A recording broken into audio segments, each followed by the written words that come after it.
In telling the story of the world's first jet passenger airliner, we must travel back a further decade to another nation, a nation intent upon war.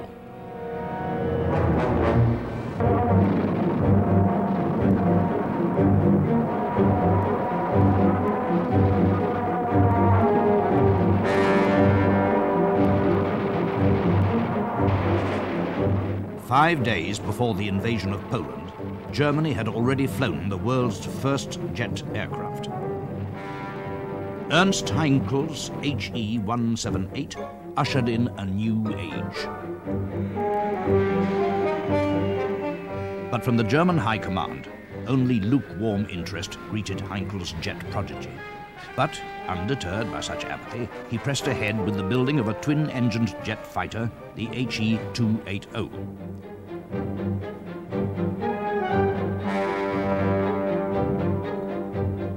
Even as the Battle of Britain still raged, the airframe was completed. Mercifully, though, the development of its jet engines lagged months behind, and it was April 1941 before this revolutionary aircraft flew.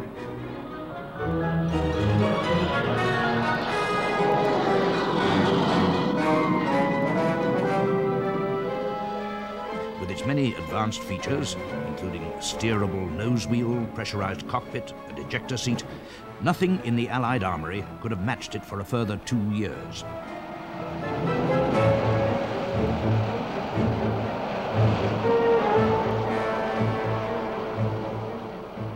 But the Reich's officialdom was unimpressed, for the prototype, fully laden with fuel and 20mm cannon, performed scarcely better than propeller-driven fighters. Heinkel promised speeds of 550 miles per hour for later models, but, incredibly, he was told to abandon the jet project and concentrate on conventional aircraft. Yet the potential of jet fighters could not be ignored forever, and in the war's closing years, the rival Messerschmitt company perfected another twin-engine jet, the famous Me-262. But from the outset, it was dogged by two major difficulties. The first was its axial layout turbojets, whose slimness gave good performance, but whose complexity gave endless problems. The second was Hitler. He remained skeptical of its capabilities until far too late.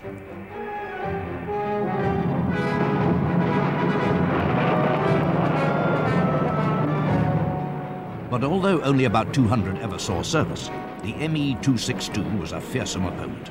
Its speed made it almost untouchable, while its 4 huge cannon could punch great holes through Allied formations. Its courageous pilots became, perhaps, the world's first jet aces. In Great Britain, Frank Whittle's jet research paralleled Heinkel's, and in 1941, his Gloucester-Whittle prototype took to the air. Then, at government request, various companies worked feverishly to catch up with Germany. Gloucester's eventually produced the Meteor, while de Havilland's not only developed their own airframes, but also their own jet engines. Indeed, as early as 1943, they found themselves in the ironic position of supplying engines for this rival Meteor fighter. The de Havilland company built one of the earliest jet engines during the war, and it was called the Goblin. And in parallel with Sir Frank Whittle's development of his engine, de Havilland's brought the Goblin to a practical stage where it first was used in the Vampire fighter. Though it was early 1943 before construction on the Vampire began in earnest, by August the fighter was airborne. But it was not to be a jet aircraft's war, and the Vampire saw as little war service as its well-known Meteor counterpart. In May 1945, peace was declared, and the world rejoiced. It was a common holiday, and one wished to hope that war would never happen again. Yet, sadly, the atomic blast over Japan proved not to be the last page of the Second World War, but merely the first page of a new Cold War, with men seeking to go higher, further, and faster. Seen from the quarterdeck of HMS Ocean, The Vampire approaches for the first jet landing ever to be made on a ship at sea in December 1945. Flagged off by the deck control officer, the Vampire gathers speed with deceptive slowness because the ship is itself traveling at over 30 miles an hour. To number 54 Squadron RAF fell the honor of making the first jet crossing of the Atlantic, taking off in 2 flights from Odium in July 1948. The route lay by way of Stornoway, Iceland, Greenland, and Labrador. And this was the prelude to a tour of Canada and the United States and a return flight across the ocean. But other, more fearsome frontiers of aviation were being crossed.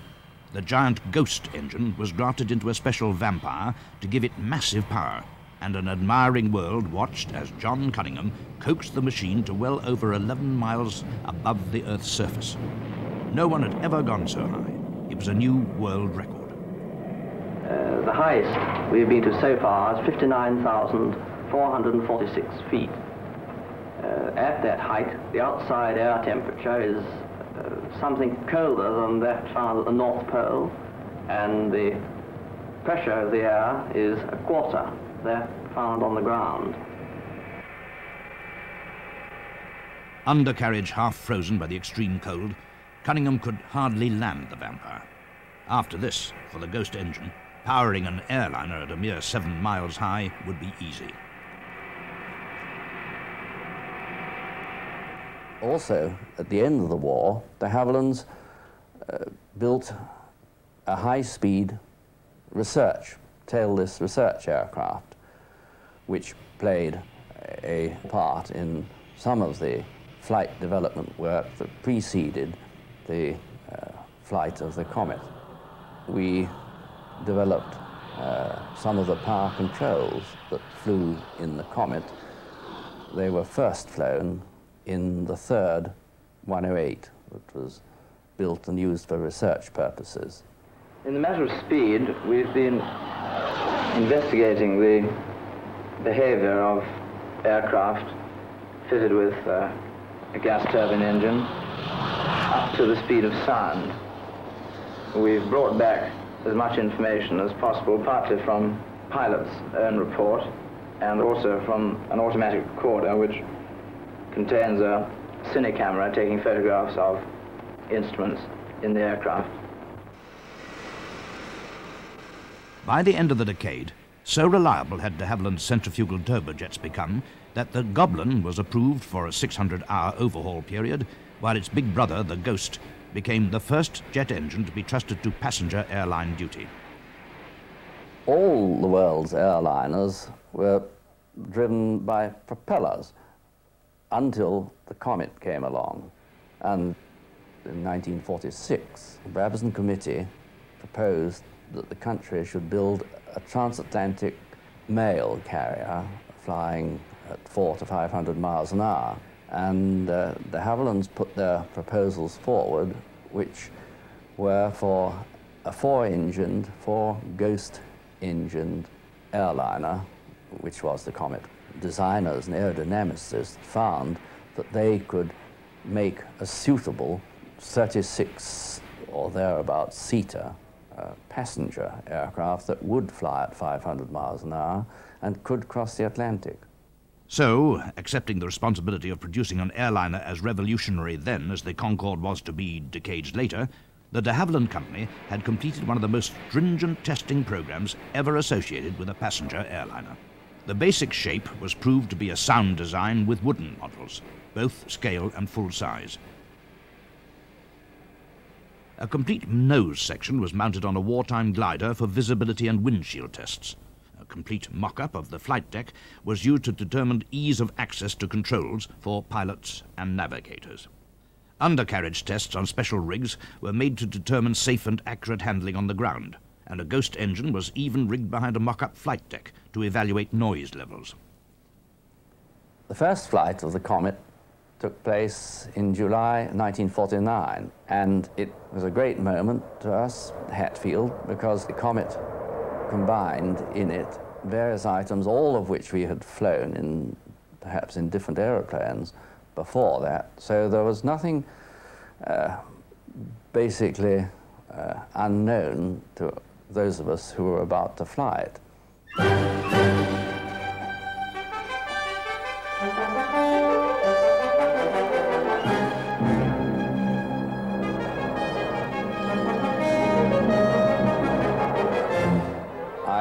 did 3 short hops in the morning, each hop just far enough into the air along the runway to satisfy myself that the elevators worked reasonably on the one hop, the second hop that the ailerons worked, and the third one that the rudder was effective. And in each hop I landed on the runway and stopped.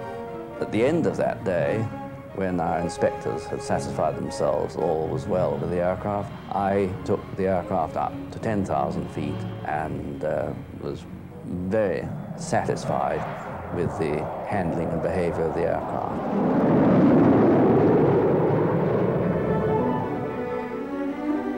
So it was that the skies of an English summer first echoed to a new sound.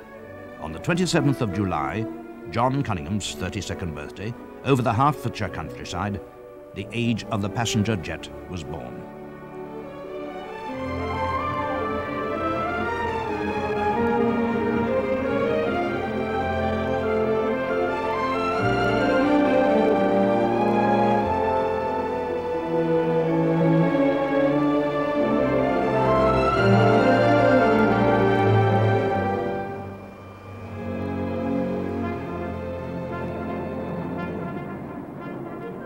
And at the end of that flight, I was able to fly down the runway so that the people from the workforce at Havilland, at Hatfield, who had watched the flight, were able to enjoy it.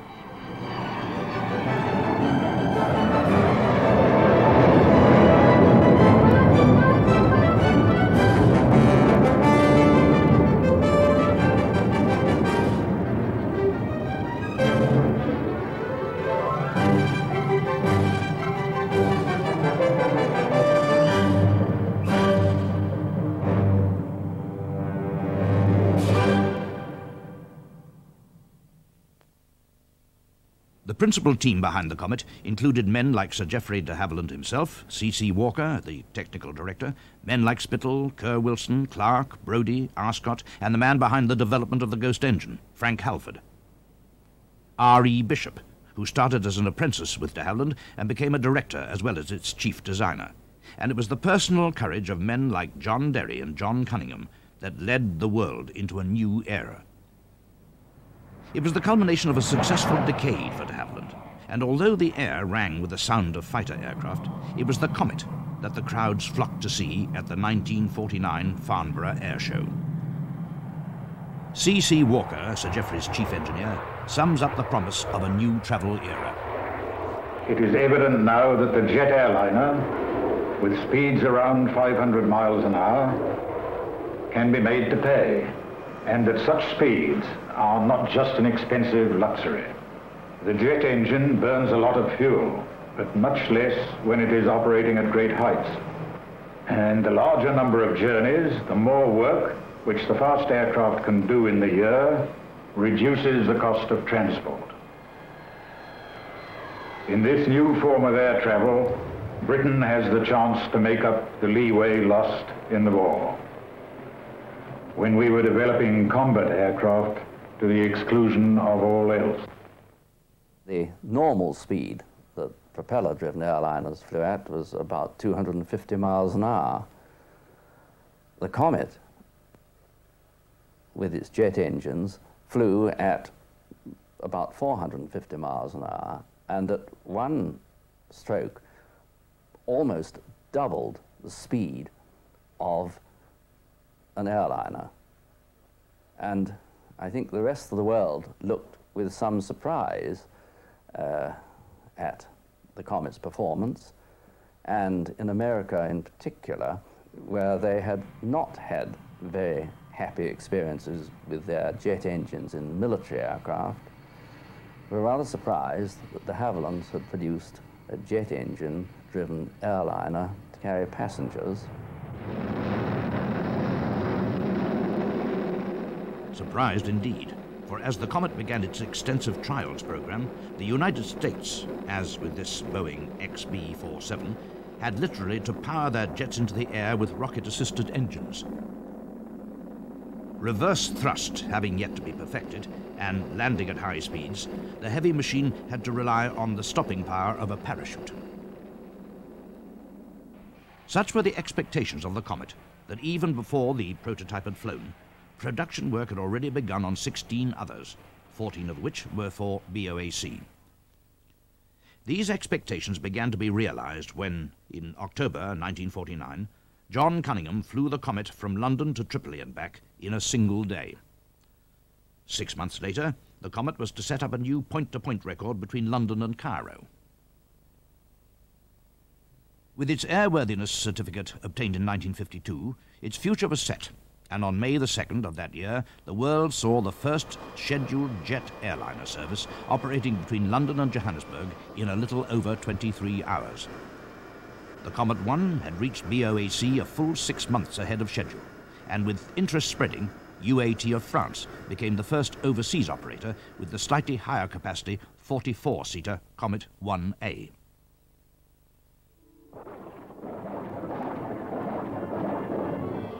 But suddenly, on May the 2nd, 1953, there came disaster.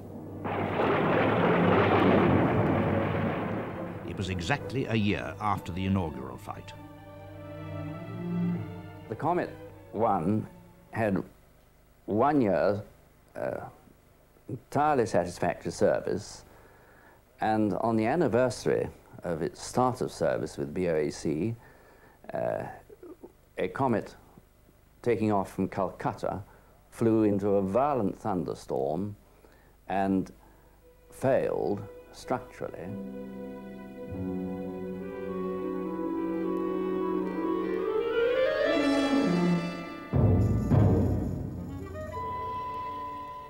It was the worst disaster in the 13-year history of BOAC. Subsequent investigations determined, and eyewitnesses' accounts confirmed, that this tragic incident was, in the words of one report, an act of God. The Comet 1 had been the victim of a violent thunderstorm.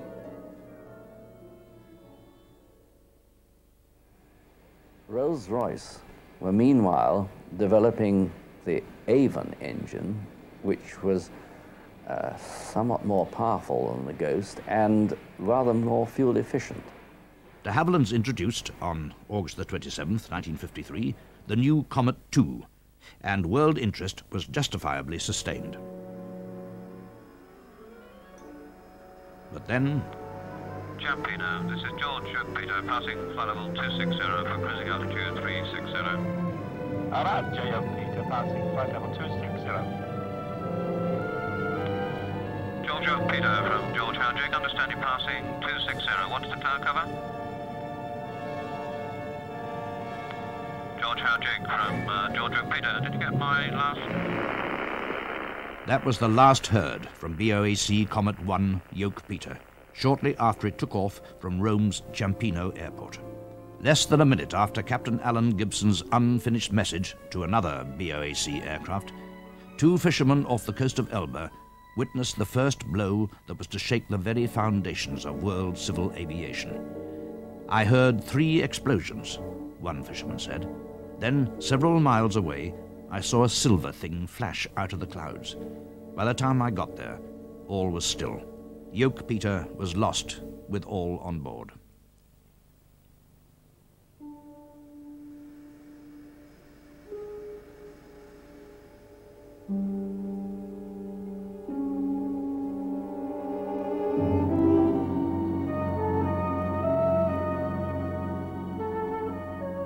In Great Britain, BOAC and the nation in general were shocked by the news. Ironically, it had been Yoke Peter that was used by BOAC for the inaugural flight of Comet services.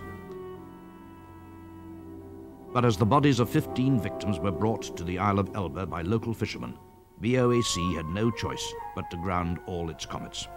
Witnesses were fine, but if there was to be more than mere speculation to go on, Yoke Peter would have to be brought to the surface. The Royal Navy vessel Sea Salver, with the most up-to-date salvage equipment on board, began an immediate search of the area.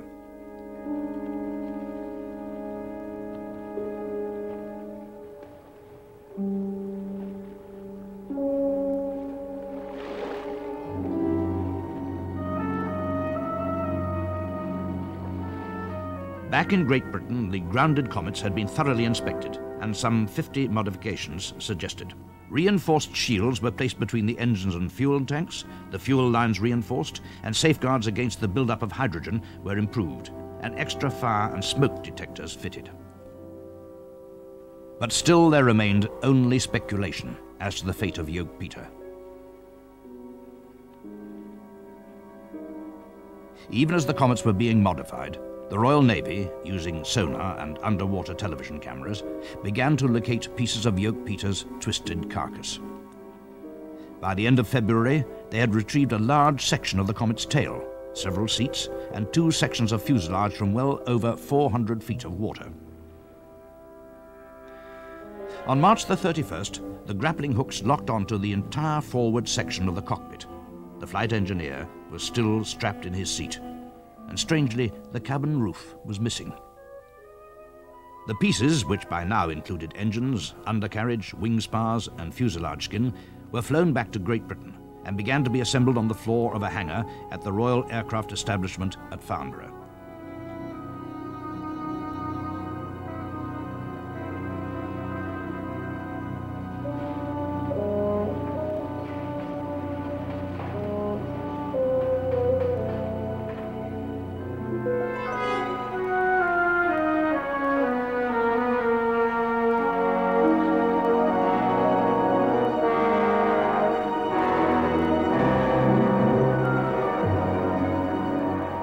But on March the 23rd, Comets modified, BOAC resumed services.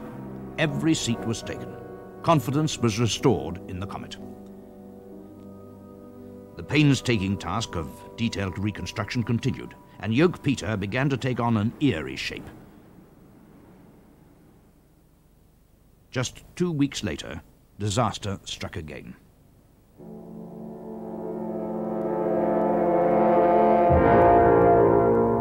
Yoke, a Comet 1, crashed minutes after takeoff from Rome. This time it was night. There were no witnesses and no clues.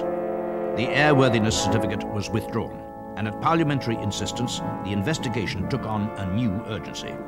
And although development was allowed to continue on the Comet 3, all work on the 2 was suspended indefinitely. There were 3 main lines of investigation: the wreckage, the detailed flight testing of another comet, and the pressure testing of yet another. The comet was made from over 1 million separate parts, any one of which might contain a vital clue. The Royal Navy had salvaged virtually 70% of Yoke Peter, but would it be enough? BOAC's impressed Comet 1, Yoke Uncle, was stripped of its furnishings, engines and equipment and delivered by road to Farnborough, where it was to be reassembled. It had flown about 3,500 hours, the same as the Elba Comet. It was decided to construct a new type of test rig. A site was cleared and work started on a water testing tank of huge capacity. The idea was to fill the tank and aircraft with water simultaneously, and then increase the water pressure in the cabin to simulate the differential that occurs in normal flight. This tank, pressurized with air to the point of destruction, shows vividly what could have happened if cabin air pressure failed. The reassembled Yoke Uncle was wheeled to the partially completed tank. Since it was intended to simulate wing loading and wind gusting, it was necessary for the wings to protrude through the side of the tank to enable a certain amount of flexing. Lead ballast was added to Yoke Uncle to simulate passenger load, and final preparations were made for filling the tank.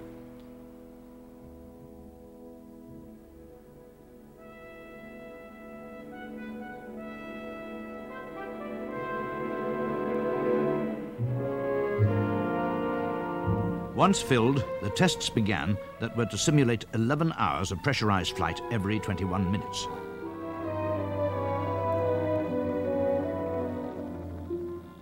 Hydraulically operated mechanisms supplied the right amount of stress and load, which had been carefully calculated by analyzing the records of 2,000 flying hours of Comets on BOAC routes.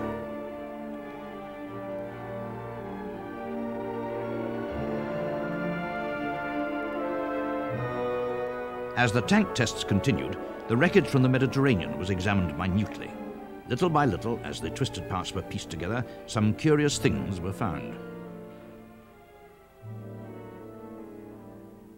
The impression of a 1 anna piece, probably from a passenger's pocket, was testimony to Joop Peter's violent last moments.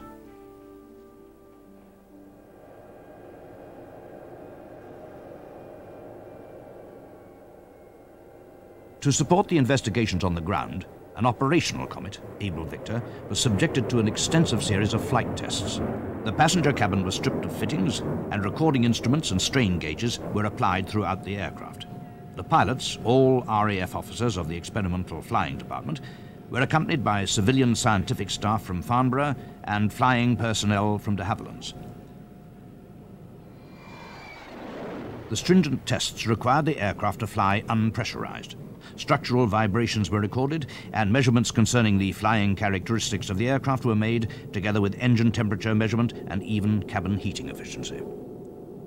Constantly, information from the ground tests was incorporated into the flight programs, and vice versa.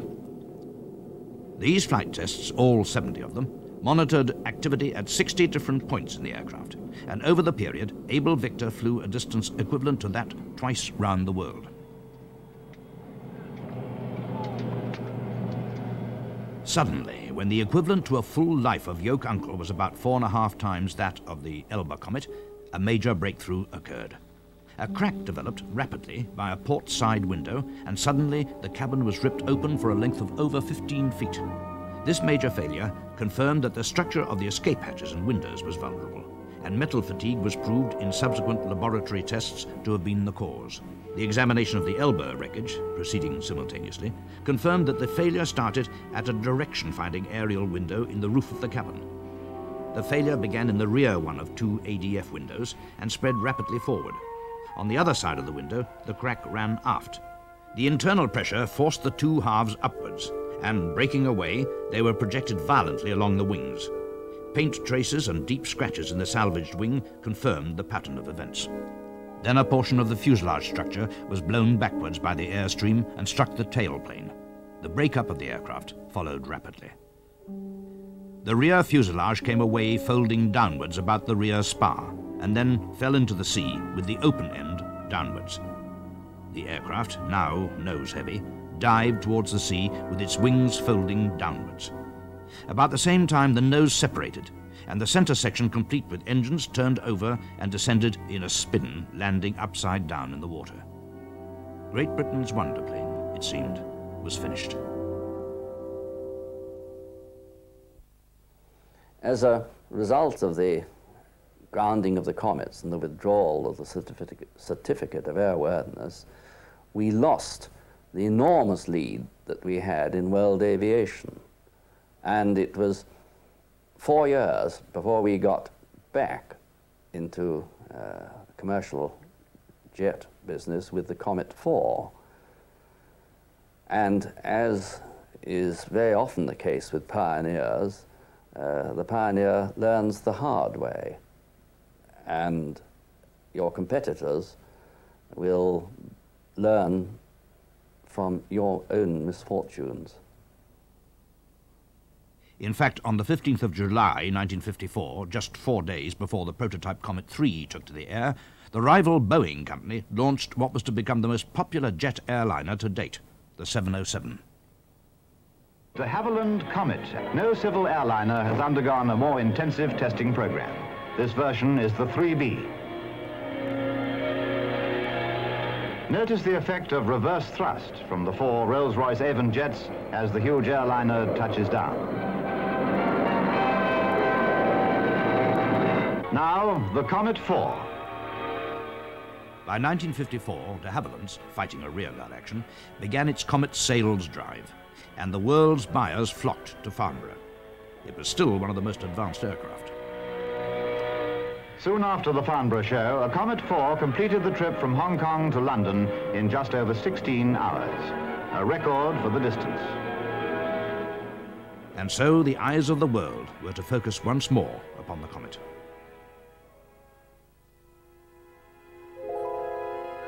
A year later, in December 1955, John Cunningham took the only Comet 3 produced on a world tour.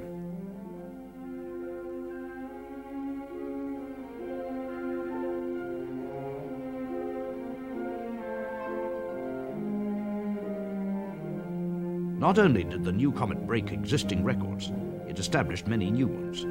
It was the first jet passenger aircraft to fly to Australia, the first to cross the Pacific and Atlantic, the first to travel around the world, and all in a little over a total of 53 flying hours.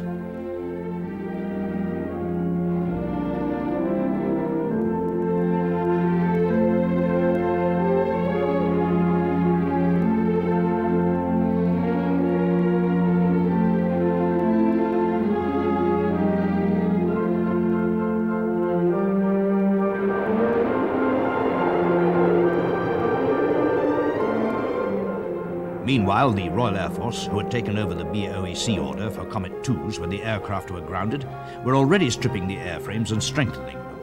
Various modifications were made, and in June 1956, they entered service with Transport Command. It was soon apparent that the Comet 4's virtues, currently being enjoyed in the civil aviation world, were also ideally suited to a military support role.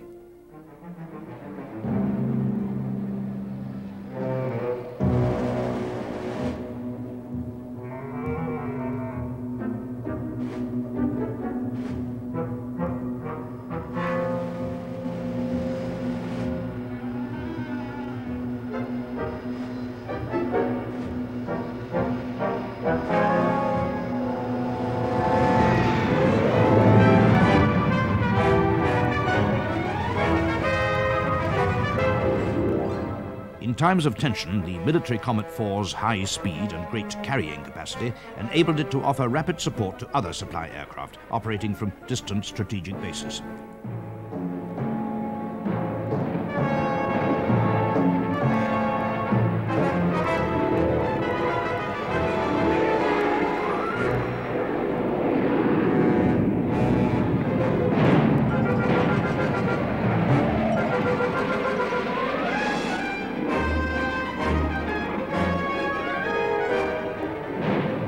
Its efficiency enabled troops to be quickly deployed to the battle zone, its carrying capacity ensured adequate supplies of food, munitions and spares, and its speed enabled rapid repatriation for the injured in battle.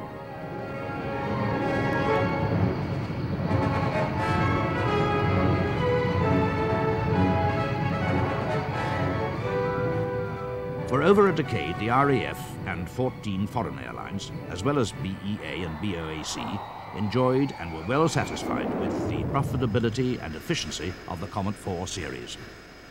In all its variants, it had been a pioneer, a pace-setter, a milestone in world aviation. In its genesis, the Comet had shown all others the way.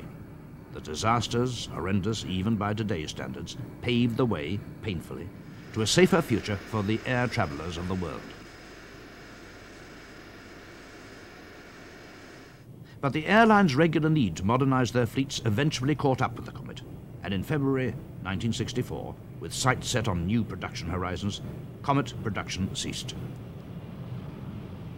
It was no surprise that in the mid-60s, after careful consideration, the proven Comet airframe was chosen as the basis of an aircraft intended to replace a contemporary of the early Comet, the aging Lancaster-derived Shackleton. For the Comet itself, it was to be a new beginning.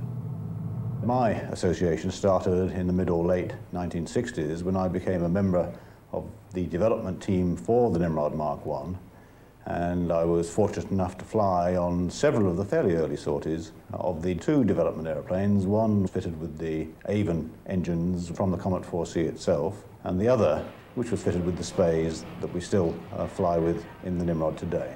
Mark I proved to be a very effective performer from its very early days. It had really very few difficulties once it reached service. It was the most effective aeroplane and flew for 10 years with really remarkably little change.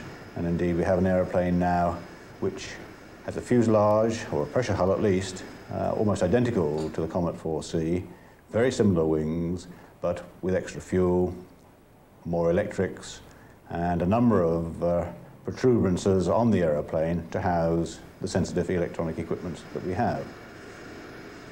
The first of 43 Nimrod Mark I's flew from the British Aerospace Factory at Woodford on the 28th of June 1968 and immediately began to replace the Shackleton in the maritime role. It was the world's first land-based pure jet aircraft to be built for anti-submarine duties and long-range maritime patrol. With the increasing Soviet activity around Great Britain's shores, it became apparent that the sophisticated avionics equipment necessary to detect and monitor Soviet movements would soon have to be updated. EMI produced the highly advanced search water radar, and GEC Avionics were to update and continue to produce the highly effective anti-submarine warfare mission avionics. Of the original 43 Nimrod Mark I's produced, 32 were returned to the British Aerospace Manchester Works and completely gutted in order to house the new equipment, and the first conversion was redelivered to the RAF in August 1979. The performance was unchanged, but its effectiveness over the seas was enhanced beyond measure. In the book of Genesis, Cush begat Nimrod, and he became a mighty hunter. In its Genesis, the Comet begat Nimrod, and it, like its biblical namesake, proved itself to be a mighty hunter. Captain Radar, high confidence snort, bearing 260, file number 4. CTS for me.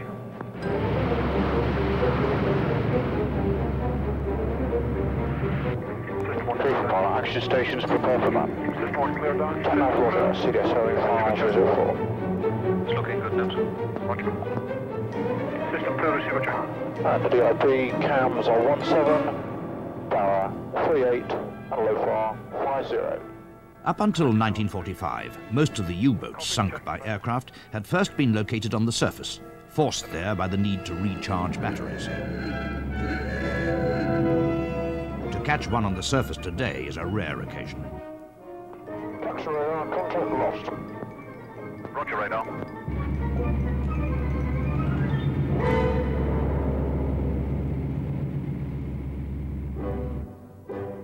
Able to scan vast areas of ocean and identify targets with the aid of its own digital computer tied into the aircraft's totally new central tactical system, the Nimrod's ability to protect Great Britain's interests is staggering. Even under the waves, the enemy has no place to hide. The prying Nimrod electronics ensure that he remains the hunted, not the hunter. 4 miles, buckles. 4 miles, buckles, HRD on. HRD on. Stand by. Cams 17. Now, bow 38. Now, low 55. Now. Cams 17 is your system 1. Bar 3 is your system 2. Please run the data line. Answer available. Roger, hold on. Rogers. Descend.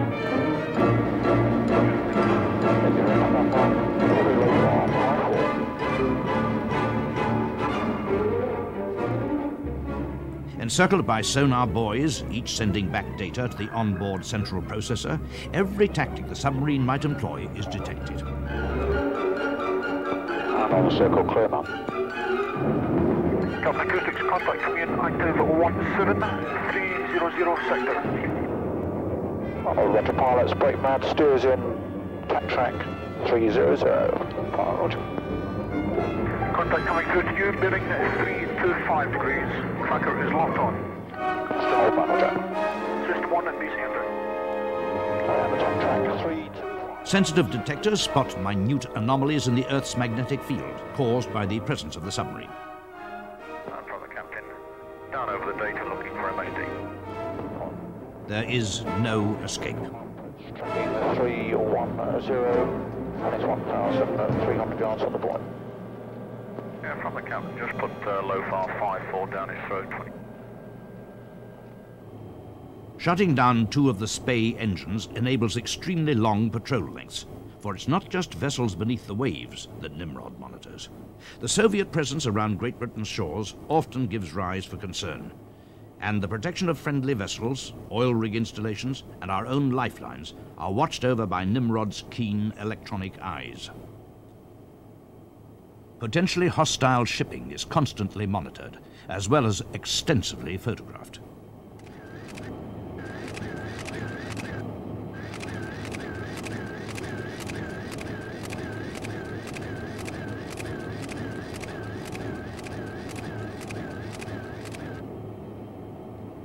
Electronic support measures housed in the tail of some Nimrods and in the wingtips of others provide essential information concerning hostile radar emissions.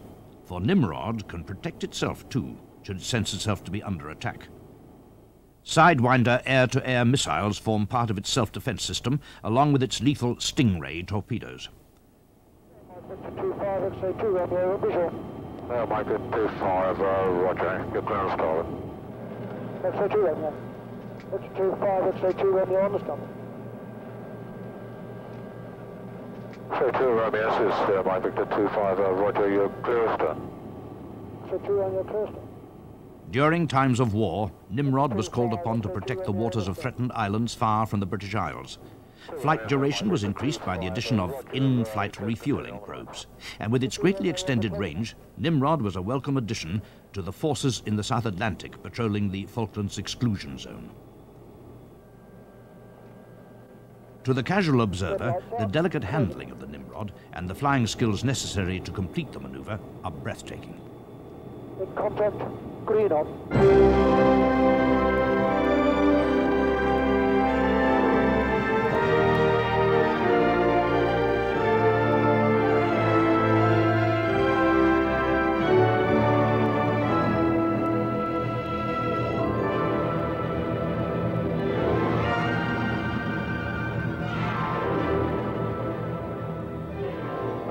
This is Mike Victor 25, indicating now you've had your fuel, you're clear to bring. X-ray 2 Romeo, roger.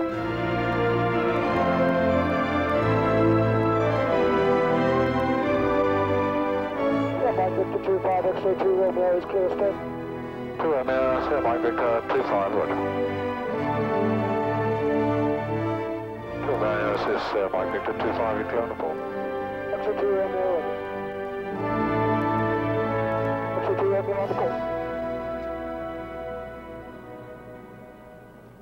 The success of Nimrod in monitoring surface and subsurface movements has been outstanding. In the North Sea and North Atlantic, recognized as the worst sea conditions in the world, Nimrod often operates at altitudes of just 200 or 300 feet. Yet this incredibly reliable hunter shows no sign of fatigue. Its welcome home is a thorough clean-off shower. The crew have to wait until after debriefing.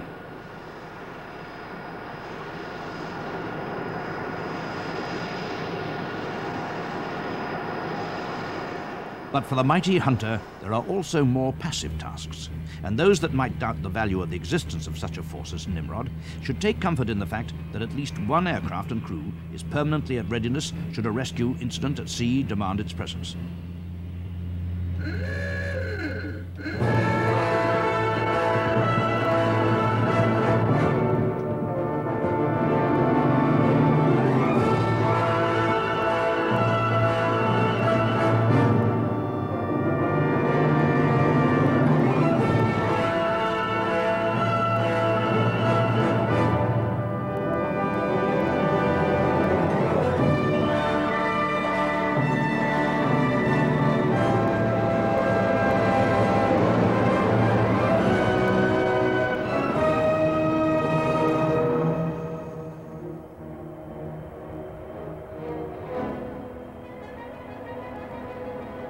Again, with its greatly enhanced navigation and detection capabilities, Nimrod can locate and reach an incident at speed, shut down two engines, and maintain excellent low-speed maneuverability whilst advising the much slower rescue helicopters of the situation. Its complement of life-saving equipment stored in its huge bomb bay has helped to save the lives of hundreds in distress at sea.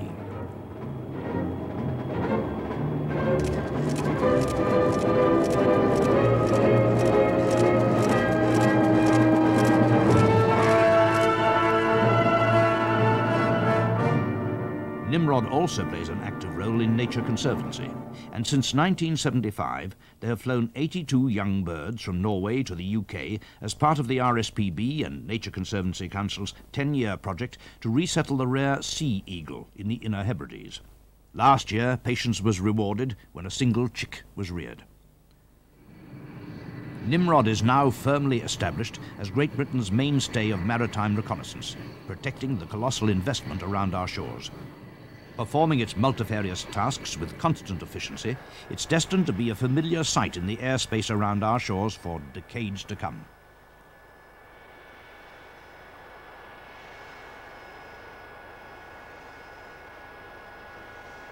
But this Comet descendant has itself given birth to yet another variant. Ungainly? Perhaps, but potentially the most advanced airborne technology in the world. The Royal Aircraft Establishment has long been associated with the Comet. Indeed, this odd variant, used for blind landing experiments, was once the Comet 3 that John Cunningham took on a world tour, and it was common sense that dictated another Comet be used for the joint GEC avionics, British aerospace venture, planned to revolutionize another sphere of Great Britain's and NATO's defense system, airborne early warning. The trials proved to be a success, and on the 16th of July, 1980, the AEW-3 prototype with its unique forward and rear radomes flew for the first time.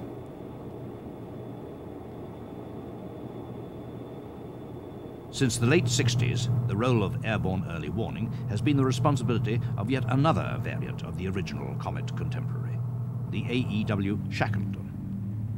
Fate has dictated that this latest descendant of the world's first passenger jet airliner is to replace the very last operational piston engine aircraft of the Royal Air Force.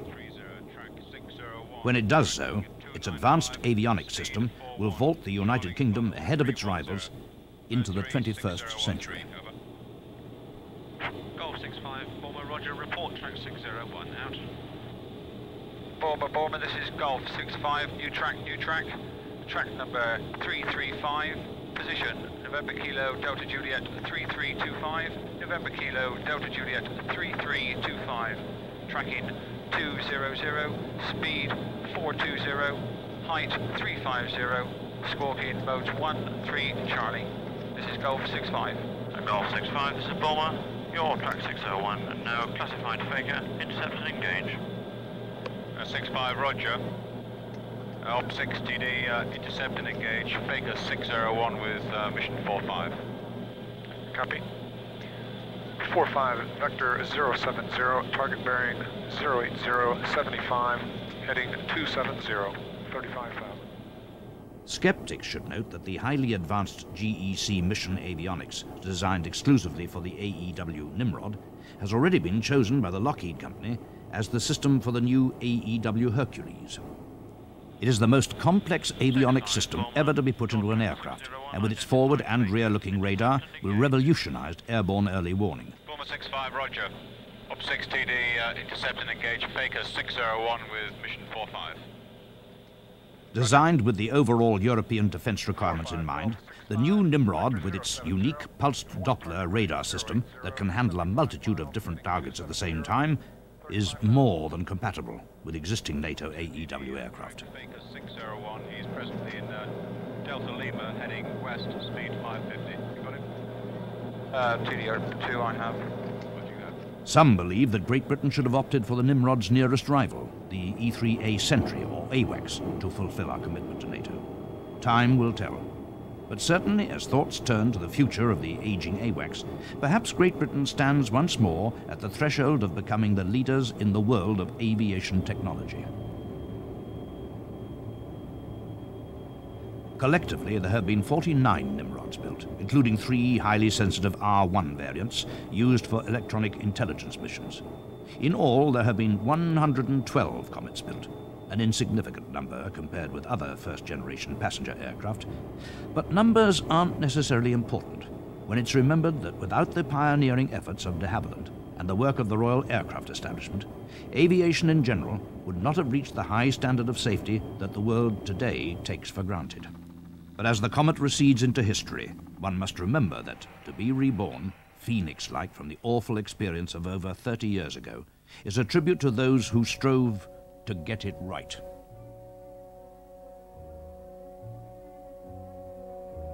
In 1985, museums already hard pushed to maintain existing aircraft, Dan Air, the operator of the largest Comet fleet, said farewell to its last 4C. I take great pleasure in realizing that all our efforts in the development of the Comet have not been wasted. Although we may not have achieved the sales that we had originally been hoped for, the Nimrod will continue to be a tribute to the original thinking that went into the Comet, and will also be a credit to the British aircraft industry.